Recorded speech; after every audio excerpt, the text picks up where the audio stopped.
It was a crisp October evening, the kind that sends a shiver down your spine and makes the leaves rustle like whispers of long-forgotten secrets. Alicia, my closest friend, invited me over for a movie marathon. We were settling in for a night of horror flicks and cheesy popcorn when her brother, Tyler, barged in. "Are you two ready for the Halloween party at school next week?" he asked, a mischievous glint in his eye. "Sure," I replied, stuffing a handful of popcorn into my mouth. "Are you going to wear that ridiculous costume again?" Tyler rolled his eyes, brushing his messy hair back.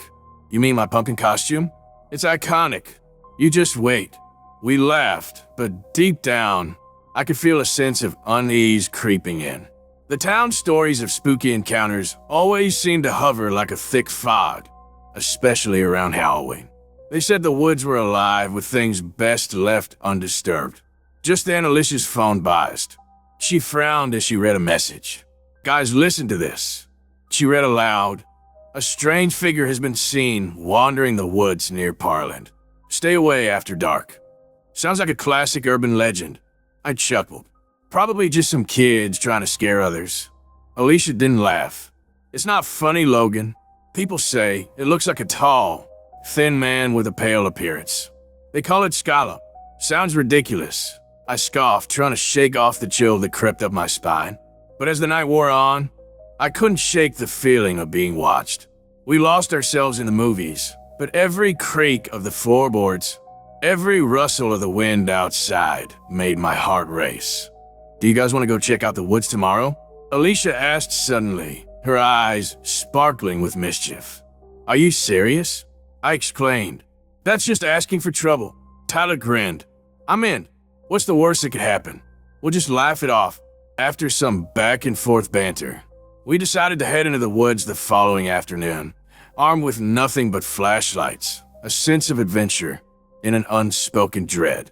The next day, as we stepped into the woods, I felt a palpable tension in the air, as if the trees were leaning in to listen. The vibrant autumn colors only heightened the strangeness, transforming the familiar trail into a haunting landscape. "This place is beautiful," Alicia remarked, her voice echoing slightly. But I could see a flicker of anxiety in her eyes. "Yeah, beautiful in a creepy way," I said, my voice barely above a whisper. As we ventured deeper, we found ourselves in a clearing, where the trees stood like sentinels. The atmosphere shifted, and I felt the hairs on the back of my neck stand up. "Let's take a picture," Alicia suggested, holding up her phone. Tyler and I reluctantly posed, but as the flash went off, I saw something move in the distance, a tall, thin figure. My heart dropped. "Did you guys see that?" I asked, panic rising in my voice. "What?" Tyler looked puzzled. "Over there." I pointed, but the figure was gone, swallowed by the shadows. "Stop messing around, Logan," Alicia said, a nervous laugh escaping her lips. "You're scaring me." We decided it was time to head back, but as we retraced our steps, the woods felt different.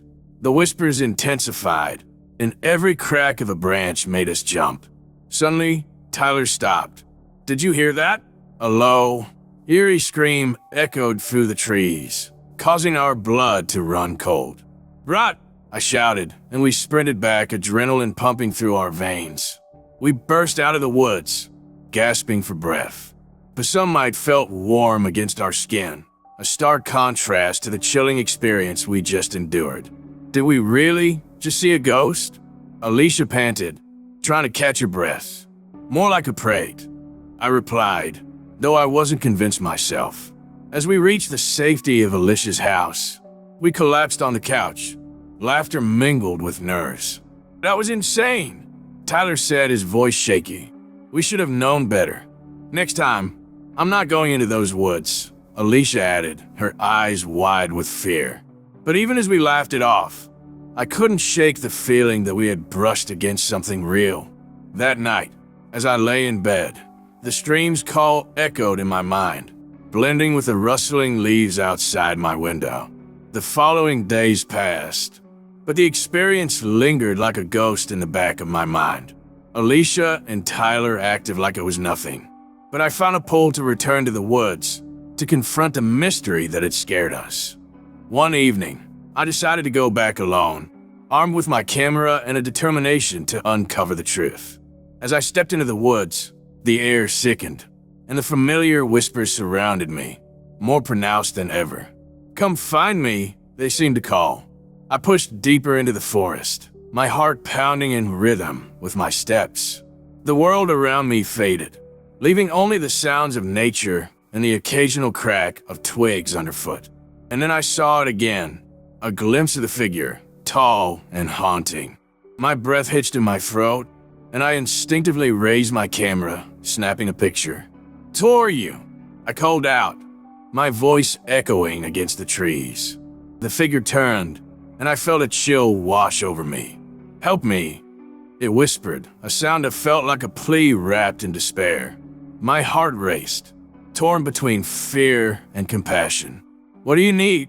I shouted, desperate for answers. But the figure only stared, its presence both terrifying and sorrowful. I stepped closer, and the air thickened with an unshakable weight. "Don't be afraid," it murmured, its voice a haunting melody. I took a deep breath, my fears slowly fading. "I won't leave you," I promised. "You're not alone." The figure seemed to soften, and for a moment I felt a connection, an understanding of loss and longing that transcended our worlds. Suddenly, a gust of wind rushed through the trees, and the figure vanished. I stood alone, the weight of the moment hanging in the air like a haunting melody. I returned home, heart heavy yet somehow lighter. I realized that the legends of Parland weren't just stories. They were echoes of emotions, of souls yearning to be understood. That night, I gathered Alicia and Tyler, sharing my experience with them. "Maybe we should face our fears together," I suggested. "I'm in," Tyler said, determination shining in his eyes. Alicia hesitated but nodded. "Let's do it." We returned to the woods the following night, this time together, a united front against the mysteries that haunted our town. As we ventured deeper, the screams echoed again, but instead of fear, we felt a strange sense of purpose. Together, I whispered, and we moved forward, ready to confront whatever lay ahead. As we stood in the woods, the evening air felt charged with anticipation. The sun dipped below the horizon, casting eerie shadows that danced among the trees. I glanced at Alicia and Tyler, both visibly anxious yet resolute. "Are we really doing this?" Alicia asked, her voice barely above a whisper. "Absolutely," I replied, trying to muster a confidence I didn't quite feel. "We'll face whatever's out here together." We moved deeper into the woods, our flashlights illuminating the path ahead. The forest was alive with the sounds of rustling leaves and distant animal calls. The chill in the air heightened my senses, making every crack of a twig sound like a warning. "Remember to stick close," I instructed, glancing back at my friends. "We don't want to get separated." Tyler nodded, his expression serious. "I've got your back, man." The air grew denser as we approached the clearing where I had seen the figure before. My heart raced with a mix of fear and excitement. I could feel the weight of the stories that surrounded this place. The lost souls, the whispers of the woods. It felt like a realm where the past bled into the present, where secrets waited to be uncovered. "Nick!" Tyler pointed ahead. The clearing came into view, shrouded in twilight. A heavy silence settled around us, and the trees seemed to lean in, listening. As we stepped into the clearing, the temperature dropped. I could see my breath fogging in the cold air. The moment we entered, the screams blared again, echoing through the trees. It was a sound both terrifying and mournful, piercing through the silence like a cry for help. "Is it coming from over there?" Alicia asked, her eyes wide as she pointed toward the edge of the clearing. I nodded, feeling a pull toward the source of the sound. "Let's check it out." As we approached the edge of the clearing, we found an old, rusted car partially hidden behind a thicket of bushes. Its once vibrant paint was now faded and peeling, and the windows were cracked. The screams seemed to emanate from within the wreckage. "Do you think anyone is inside?" Tyler asked, hesitating. "It looks abandoned," I replied, though a sense of dread crept over me. But we should be careful. We approached the car cautiously, our flashlights revealing broken glass and rusted metal. I peered through the open door, but the interior was too dark to see anything clearly. "Let me try the lights," Alicia suggested, flipping the switch on the dashboard. To our surprise, the headlights flickered on, illuminating the clearing in a ghostly glow. At that moment, the air shifted, and I caught a glimpse of movement behind the trees. My heart raced. "Did you see that?" "See what?" Tyler asked, scanning the area. There was something. I started, but before I could finish, the screams blared louder, echoing around us, reverberating in my bones. "We need to get out of here," Alicia urged, her voice shaking. "Wait," I said, trying to keep calm. "We can't just run. We need to find out what's happening." Just then, a tall, thin figure emerged from the trees, its rusted appearance haunting in the headlights' glow. My breath caught in my throat as it moved closer, its eyes dark and hollow. "Help me," it whispered, its voice a chilling echo. "So are you?" I shouted, stepping forward despite the fear constricting my chest. The figure paused, tilting its head as if it were trying to understand. "Bim was." Alicia stepped back, gripping Tyler's arm tightly. "This is not happening," she murmured. "Why are you here?" I pressed, feeling a strange connection to this entity. "What do you need from us?" I cannot leave," it said, its voice heavy with despair, trapped in the echoes of this place. The screams ceased, replaced by a profound silence. I felt a wave of sympathy wash over me. This figure wasn't just a horror story. It was a soul in pain, trapped in the remnants of its past. "What happened to you?" I asked softly, hoping to coax more of its story out. "I was searching for something," it replied, its voice cracking. "A memory, a family, a place to belong." I exchanged glances with Alicia and Tyler, and in that moment, I knew we couldn't abandon this lost soul. "Maybe we can help you find it," I suggested, my voice steady. "Maybe we can help you move on." The figure seemed to tremble at my words. "You would do that?" "Of course," Tyler chimed in, his bravado returning. "You're not alone. We'll find her memory together." "Thank you," it whispered, a flicker of hope igniting in its dark eyes. As we stood there, united by purpose, I felt a surge of determination. We could face whatever lay ahead, not just for ourselves, but for this lost spirit seeking closure. "Where do we start?" Alicia asked, her voice now filled with a newfound courage. "The woods hold the key," the figure said, pointing deeper into the forest. "Follow the whispers, they will guide you." We exchanged nervous glances but nodded in agreement. With the figure leading the way, we ventured deeper into the woods, the atmosphere thick with suspense and unspoken fears. As we walked, I could feel the weight of the past pressing down on us. Memories seemed to swirl around us, and the trees whispered secrets in a language only the forest could understand. The shadows danced, and for a moment, it felt as if we were part of an ancient tale, one that had been waiting for someone to listen. "What kind of memories are we looking for?" I asked, trying to keep the conversation alive amidst the tension. "Hope," the figure replied, its voice a fragile whisper. "In loss." Suddenly, the path opened into another clearing, this one more vibrant than the last. A circle of ancient trees stood tall, their leaves shimmering in the dim light. "This feels different," Alicia said, stepping forward. "It's beautiful," Tyler added, gazing at the trees in awe. As we approached, the air felt charged with emotion, like the weight of every story ever told lingered here.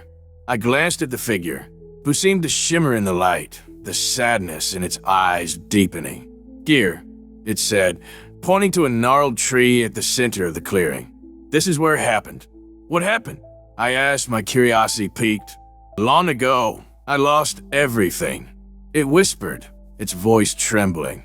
"A promise broken, a family torn apart." Alicia knelt by the base of a tree, brushing her fingers over the roots. "What can we do?" "Listen," it said, its voice fading as it gestured to the tree. We gathered around, placing our hands on the ancient bark. I closed my eyes, trying to connect with whatever essence lingered here. The wind picked up, swirling around us, carrying whispers that felt like echoes of the past. "Tell us your story," I murmured, feeling a pull within me. Suddenly, visions flooded my mind. Images of laughter, warmth, and love intertwined with sorrow and despair. I could see a family gathered beneath this very tree, sharing moments of joy before tragedy struck. "Please, I need you to remember," the figure urged, its voice now filled with desperation. "Remember why?" I whispered, feeling the weight of its pain. "Why I was lost," it said. "Why I cannot leave." The whispers grew louder, enveloping us in their embrace. I felt a heartache coursing through me, the essence of a life cut short. "Your family," Alicia prompted gently. "What happened to them?" "They were taken from me," the figure replied, its voice cracking. "In a moment of darkness, I cannot save them." Suddenly, a soft glow emanated from the tree, illuminating the clearing. The whispers intensified, and the atmosphere shifted. I opened my eyes, watching as images danced before us. Flashes of laughter and moments that had been buried in grief. "See," I urged, my heart racing. "They want you to remember the good times." The figure trembled, its form shimmering.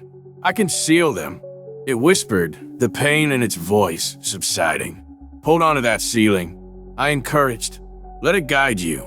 Tyler squeezed my shoulder, and I felt a surge of strength. "You're not alone anymore," he said, his voice unwavering.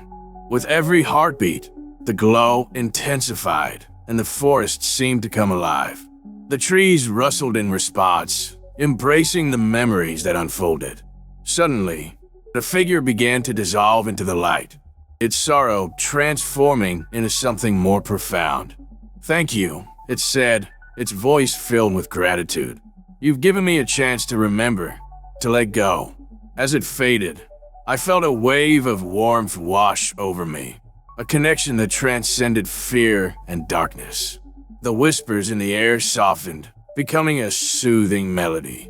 "Did we do it?" Alicia asked, her voice trembling with emotion.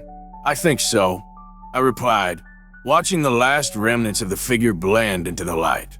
The clearing transformed around us, the trees standing tall and proud. It was as if the forest itself had exhaled, releasing the weight of centuries of grief. As we stood together, I felt a sense of accomplishment wash over me. We had faced our fears, confronted the unknown, and emerged on the other side. "Let's head back," Tyler suggested, breaking the silence. "We got a lot to process."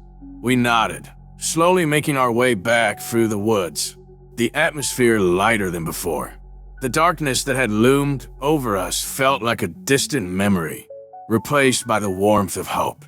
As we reached the edge of the forest, I turned back one last time, feeling a sense of peace settle in my heart. The whispers of Parland lingered in the air, a reminder that even in the darkest moments, light could break through. "Ready to go home?" I asked, turning to my friends. "More than ever," Alicia replied, a smile breaking through her earlier fear. We stepped out of the woods, the moon rising high above, illuminating the path ahead. We were no longer just friends. We were bound by a shared experience, forged in courage and understanding. The air was crisp as we made our way back to the car parked at the edge of the forest. The moon hung high in the sky, casting a silver glow over everything. Each step felt lighter, and the weight of our earlier fears began to dissipate with every stride. "Do you think the spirit will be okay?" Alicia asked, glancing over her shoulder as if she could still see the figure lingering among the trees. "I hope so," I replied. "I think it finally found some peace. Maybe it can now be with its family." Tyler nodded. "It's weird to think we actually helped someone something tonight. It feels, I don't know, important." The drive home was filled with a comfortable silence, punctuated by the occasional exchange of glances.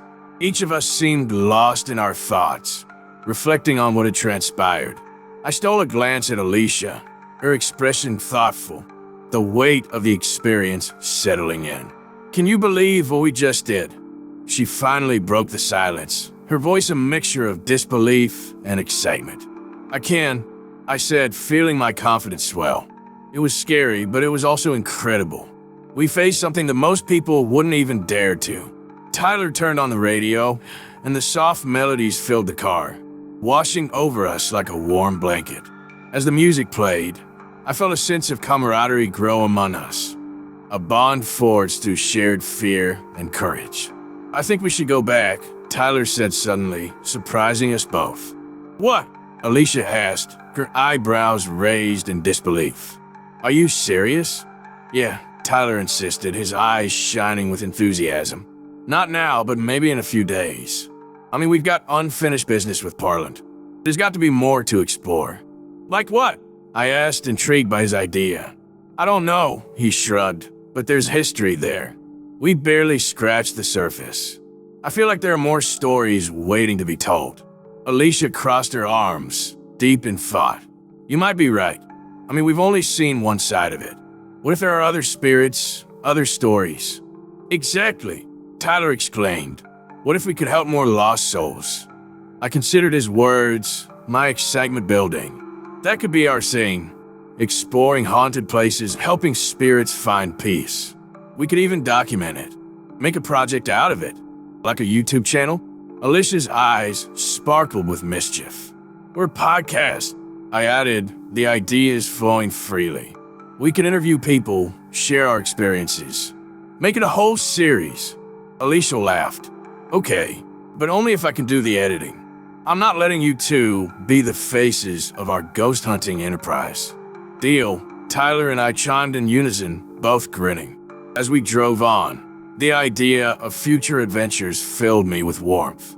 I could already imagine the three of us exploring new locations, armed with cameras and flashlights, uncovering stories of the past. When we reached my neighborhood, the familiar sight of my house brought a wave of comfort. I parked the car, and we stepped out into the cool night air, still buzzing with excitement from our adventure. "Can you guys come in for a bit?" I offered, hoping to prolong our time together. "Sure," Tyler said, and Alicia nodded, her smile bright. We settled into the living room, where I grabbed snacks from the kitchen, and soon we were sprawled on the couch, recounting every detail of our experience. "Remember when the scream first went off?" Alicia laughed, her eyes wide with recollection. "I thought we were goners." "I know," I replied, chuckling, "but then it just turned out to be a spirit in need of help." Tyler leaned forward, his expression serious. "You know, it's kind of amazing how much we've grown since that night. We faced our fears and came out stronger. We can't let that experience go to waste. We owe it to that spirit to continue exploring." "Agreed," I said, feeling a sense of purpose settle within me. "We should start planning our next adventure. Who knows what we might discover?"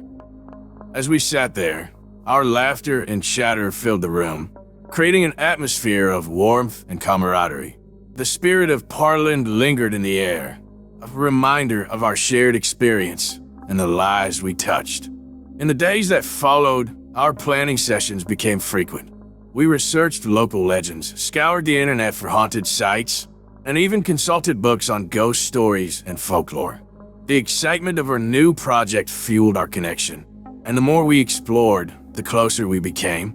One evening, as we gathered at my house to discuss our next destination, Alicia pulled out a book she had found at the library. "Look at this," she exclaimed, flipping it open to reveal a page filled with intriguing stories. "What is it?" Tyler asked, leaning in to read over her shoulder. "It's a collection of ghost stories from around the state," Alicia explained, her eyes shining. "And there's one here about a haunted school nearby." "Haunted school? Tell me more," I said, my interest piqued. "Apparently, it was abandoned after a tragic incident many years ago. Students have reported hearing whispers in the hallways and seeing apparitions," Alicia said, her voice filled with intrigue. "Sounds like a perfect place for our next adventure," Tyler said, a mischievous grin spreading across his face. The prospect of exploring a haunted school thrilled me. "When do you want to go?" How about this weekend? Alicia suggested, looking between us. We could go during the day and see if we can capture any evidence. Let's do it, I said, the excitement bubbling within me. As the weekend approached, I felt a mix of anticipation and nerves. The haunted school loomed in my mind, and I couldn't shake the feeling that it would be another unforgettable adventure. On Saturday, we met early in the morning, our backpacks filled with snacks, flashlights, and recording equipment. The drive to the school felt electric, our conversation flowing easily as we shared our hopes for what we might find.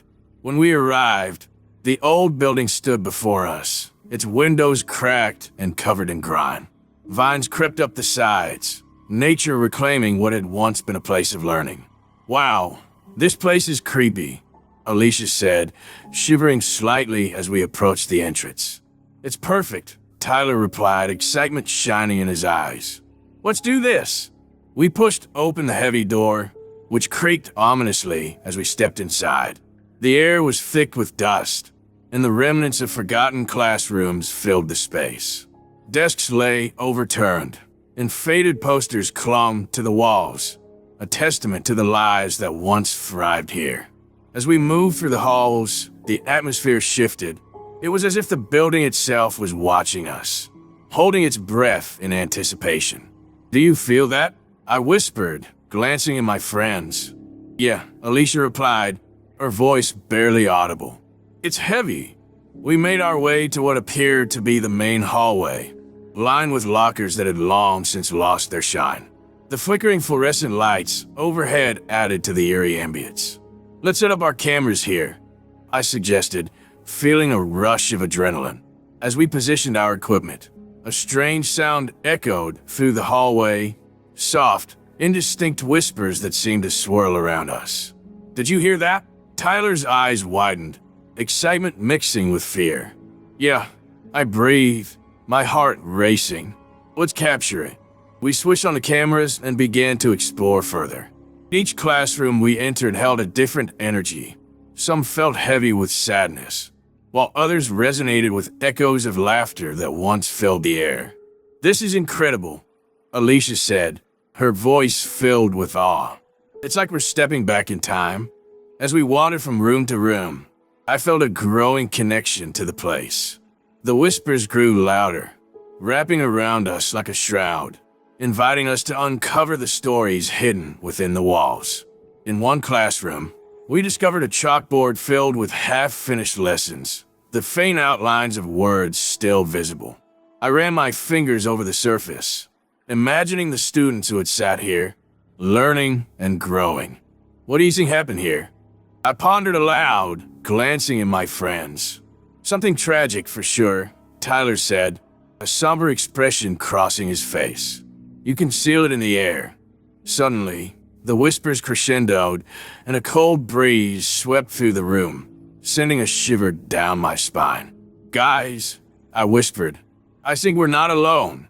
Just as I spoke, a loud crash echoed down the hall, reverberating through the silence. "What was that?" Alicia exclaimed, eyes wide with fear. "Let's check it out," I said, trying to sound brave, even as my heart raced.